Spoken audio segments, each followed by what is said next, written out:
प्रिय साथियों नमस्कार। मैं संजू कुमारी सरोज आप सभी का सरोज संपदा चैनल पर सहृदय स्वागत करती हूं। आज इस सेशन में हम सब यूजीसी नेट जीआरएफ 24 की तैयारी के तहत top questions practice set Hindi and English medium में दिसंबर जून 2022 प्रीवियस ईयर का क्वेश्चन हैज 7 के रूप में लिया गया है। चैनल पर नए हैं तो सपोर्ट लाइक शेयर करें जिससे एक दूसरे का हौसला अफजाई हो सके। तो ज़्यादा देर ना करते हुए हम सब प्रश्न की ओर चले। प्रश्न एक हमारा है, मानक त्रुटि मध्यमान ए की वैल्यू व्यक्तिगत स्कोरों के मानक विचलन के मुकाबले अधिक होती है। बी सैंपल आकार की बढ़ोतरी के साथ घटता है। सी विषम जातीय समूह से लिए गए न्यायादर्श के लिए यह कम होता है। इंग्लिश इसकी है, the standard error of mean a has a great while than the extended deviation of individual scores।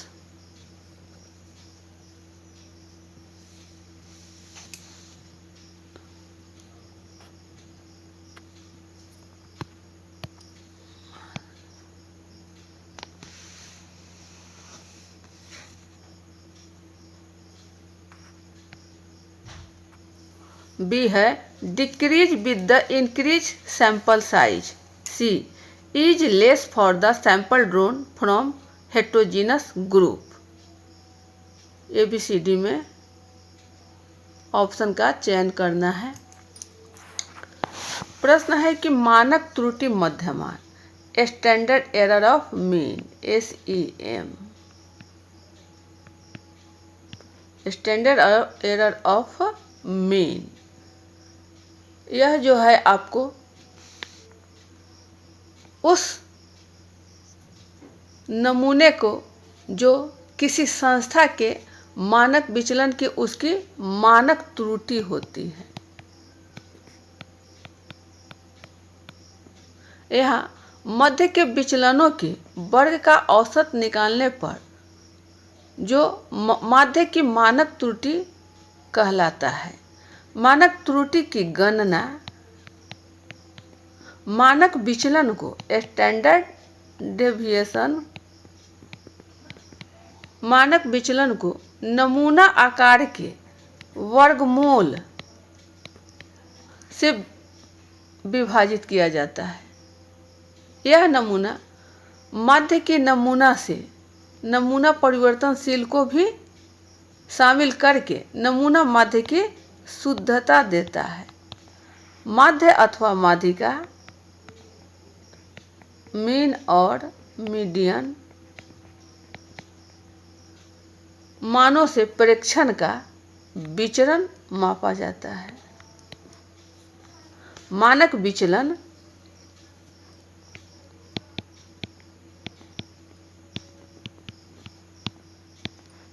का मान होता है √under EX1 square by n minus summation x1 by n square. वही सैंपल त्रुटि की मानक त्रुटि यानी न्यायादर्श की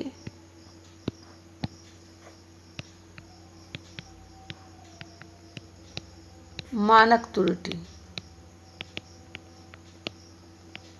बराबर होता है अल्फा बाई सिग्मा n,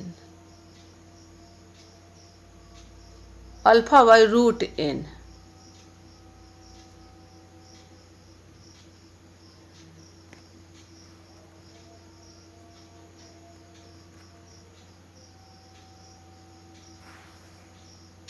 चलिए सही आंसर का मिलान ये रहा बी, सैंपल आकार की बढ़ोतरी के साथ घटता है।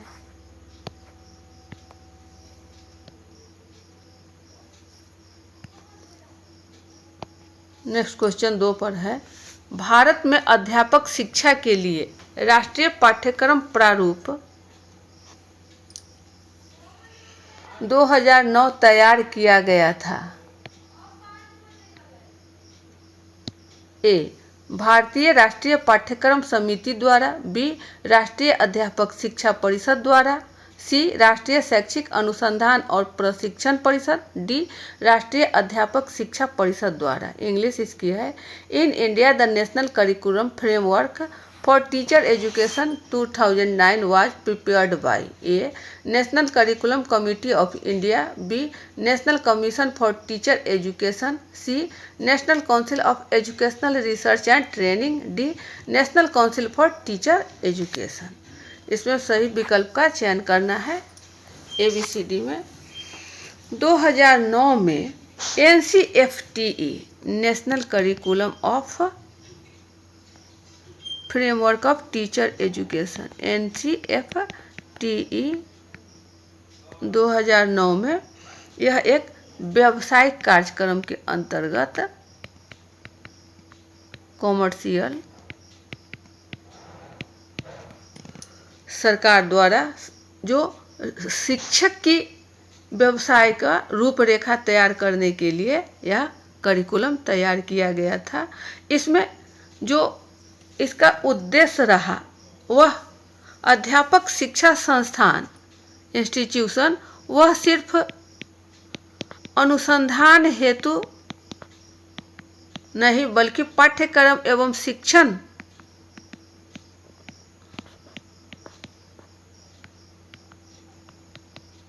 शिक्षार्थियों में सुधार हेतु उनके मानक प्रयोगों के लिए सक्रिय केंद्र बना। इसके अंतर्गत संगठित एवं प्रगतिशील शैक्षिक आंदोलन का केंद्र गतिमान रहा।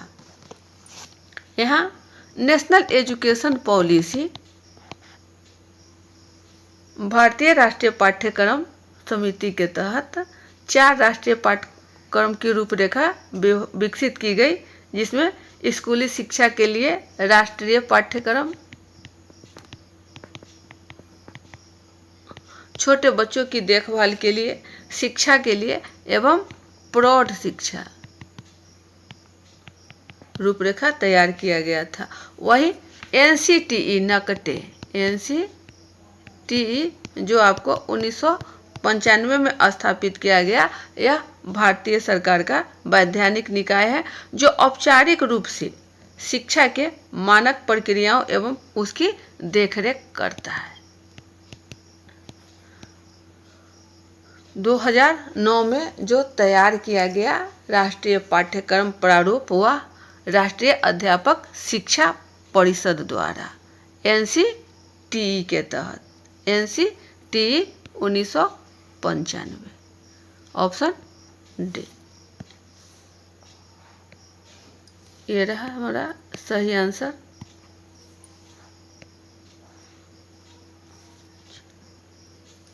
नेक्स्ट क्वेश्चन है 3 पर, राष्ट्रीय ज्ञान आयोग के संदर्भ बिंदु थे। ए. 21वीं शताब्दी की ज्ञान संबंधी चुनौतियों को पूरा करने के लिए शैक्षिक प्रणाली में उत्कृष्टता लाना। बी. विज्ञान और तकनीकी प्रयोगशाला में ज्ञान सृजन को बढ़ावा देना। सी. पर्यावरण को सुरक्षित रखने में विज्ञान उपयोग बढ़ावा देना। डी. बौद्धिक संपदा अधिकारों में लगी संस्थाओं के प्रबंधन में सुधार लाना। इंग्लिश इसकी है, terms of reference of national knowledge commission were to A. Build excellence in the educational system to meet the knowledge challenge of the 21st century. B. Promote creation of knowledge in science and technology laboratories. C. Promote knowledge application in presentation of environment. D. Improve the management of institutions engaged in intellectual property rights. इसमें सही विकल्प का चयन करना है। ABCD में हमारा कौन सा सही होगा? तो जैसा कि हम सब जानते हैं कि राष्ट्रीय ज्ञान आयोग यह जो हमारा है सैम पित्रोदा द्वारा 2006 में कार्य शुरू किया गया था। इसमें 20वीं शताब्दी में ज्ञान के क्षेत्र में भारी विस्फोट हुआ। इसका मुख्य रूप से जो कार्य था वह कृषि एवं उद्योग में प्रयोग करना, विज्ञान एवं टेक्नोलॉजी, साइंस एंड टेक्नोलॉजी के प्रयोगशाला में सृजन करना, विज्ञान एवं टेक्नोलॉजी के अंतर्गत वृद्धि करना, बौद्धिक संपदा के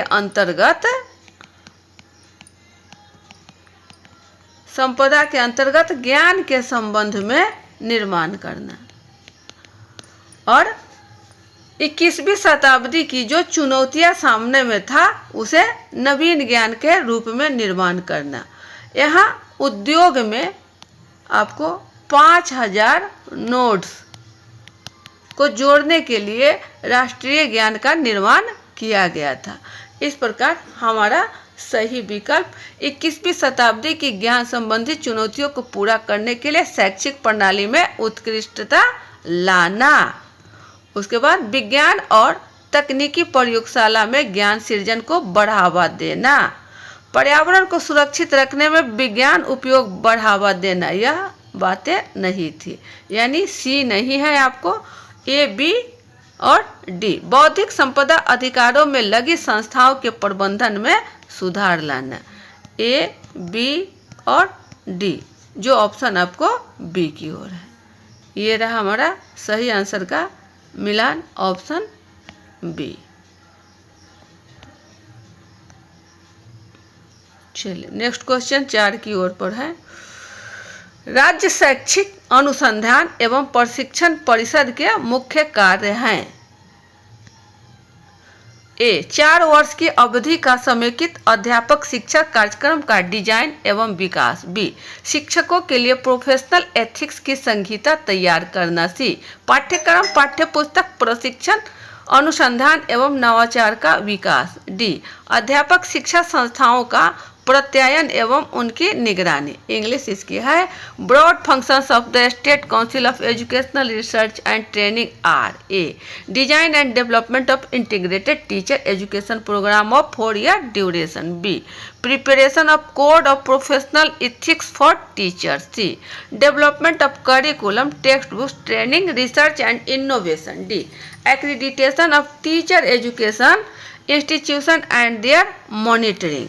इसमें सही विकल्प का चयन करना है कि राज्य शैक्षिक अनुसंधान एवं परिषद अर्थात SCERT के प्रमुख कार्य क्या है। SCERT स्टेट का है, SCERT। यहाँ हम सब जान लें कि SCERT जो है यह आपको 1963 में स्थापित की गई थी। इसके स्थापना का मुख्य उद्देश्य शिक्षा के गुणात्मक सुधार लाना, शिक्षा में गुणात्मक सुधार लाना, ये इसका मुख्य उद्देश्य थे। इनके कार्य जो थे यह शैक्षिक अनुसंधान कार्य, शैक्षिक अनुसंधान कार्य, अनुसंधान, पाठ्यक्रम का निर्माण, पाठ्यक्रम निर्माण, अध्यापकों के लिए प्रशिक्षण,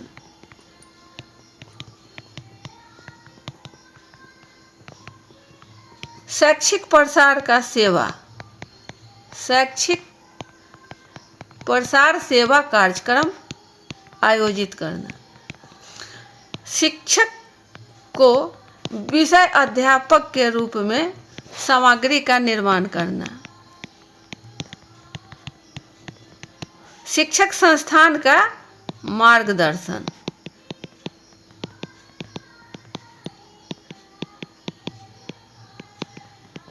राष्ट्रीय शिक्षक संस्थाओं से समन्वय स्थापित करना,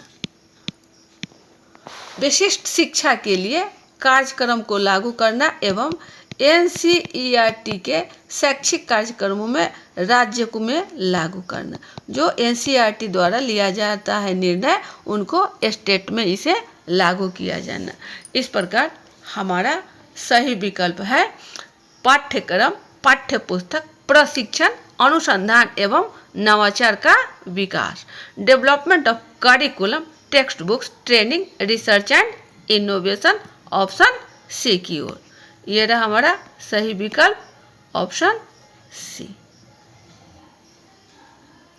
नेक्स्ट क्वेश्चन हमारा 5 पर है, वैयक्तिक शैक्षिक योजना आपके मतानुसार क्या है? ए, विद्यार्थी हेतु पुनर्वास एवं कैरियर योजना। बी, परिवार सहायता योजना। सी, विद्यार्थी की जरूरत के अनुसार अनुदेशिक सहायता एवं सेवाओं का कथन। डी, दिव्यांग विद्यार्थी हेतु घर से विद्यालय तक का पारगमन कथन। इंग्लिश इसकी है, what in your opinion is an individualized educational plan? A, rehabilitation and career plan for a student. B, family support plan. C, a statement of instructional supports and service required by a student. D, transition statement for a student with disability from home to school. इसमें सही विकल्प का चयन करना है ABCD में कि IEP individualised education plan क्या है?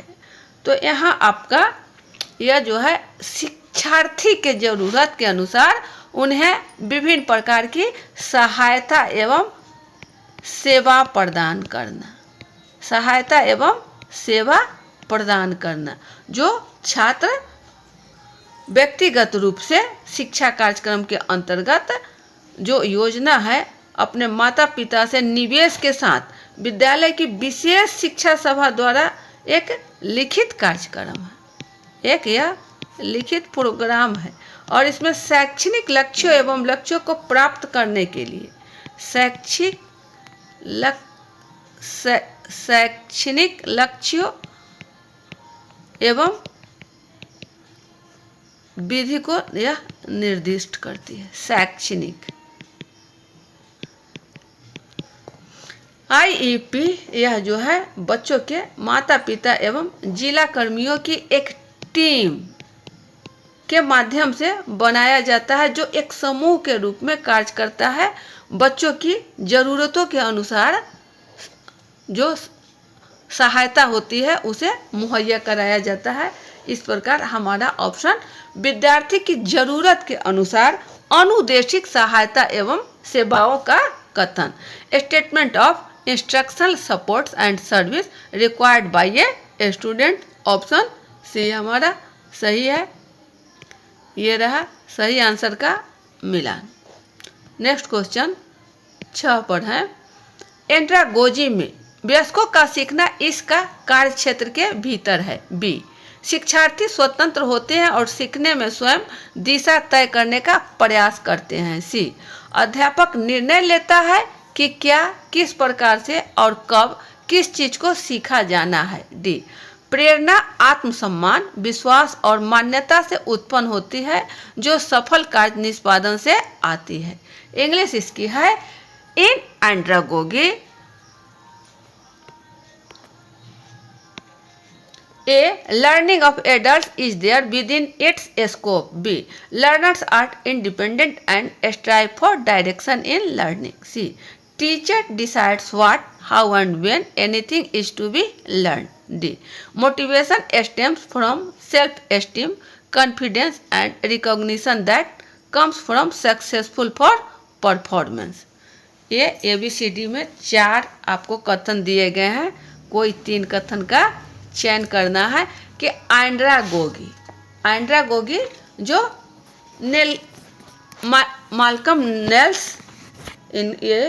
माल्कम नोल्स जो थे ये इनके जन्मदाता रहे हैं एंड्रागोगी के।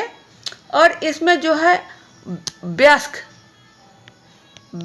का शिक्षण विधि को, वयस्क को सीखने की जो आधारभूत है उस पर यहाँ जोर दी जाती है। इसको वयस्क शिक्षा के रूप में लिया गया है। यह है आपका मैल्कम नोल्स के द्वारा।